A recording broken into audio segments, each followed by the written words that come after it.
বন্ধুরা এবার বলো তো কে আসবে? কে আসবে? হ্যাঁ বলো তো বাঘ মামা কোথায় থাকে? হ্যাঁ বাঘ মামা থাকে সুন্দরবনে। তোমরা কি সুন্দরবনের নাম শুনেছো?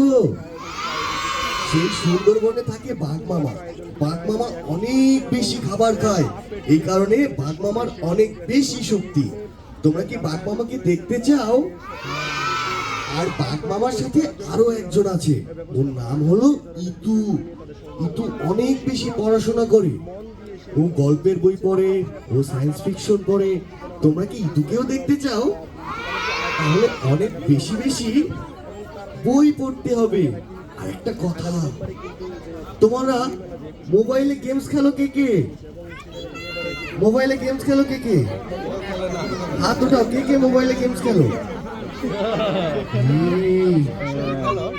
মোবাইলে গেমস খেলা কিন্তু ভালো না। আমরা মাঠে গিয়ে দৌড়াবো আর খেলবো। জানো তো বাঘ মামা প্রচুর দৌড়াদৌড়ি করে, এই কারণে বাঘ মামার মন অনেক ভালো থাকে। আমরা কি ডাকবো সেই বাঘ মামাকে? তাহলে তোমরা কথা দিচ্ছ মোবাইলে গেম খেলবে না? আমরা যতটুকু সময় পাবো, আমরা খুব অল্প, যদি ইন্টারনেট ব্যবহার করতে মন চায়, যদি অনেক কিছু জানার মন চায়, তখন আমরা এটা ব্যবহার করব। তাহলে কি ডাকবো? বলো বাঘ মামা এসো, ইতু এসো।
Science fiction.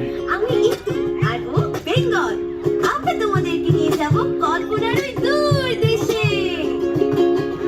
দেশে মজার বেশি কত কিছু কাণ্ড, ওই দেশে বাঘের পেটে উঠল বিড়াল মান্ড।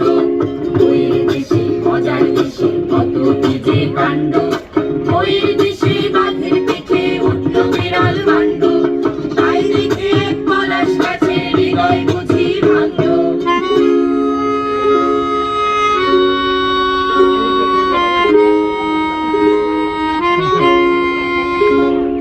কৃষ্ণচূড়া চোখ রাঙালো দুপুর বেলার গর্তে, এমন দিনে রাজপথে লাল সালাম রফিক রক্তে। কৃষ্ণচূড়া চোখ রাঙালো দুপুর বেলার গর্তে, এমন দিনে রাজপথে লাল সালাম রফিক রক্তে।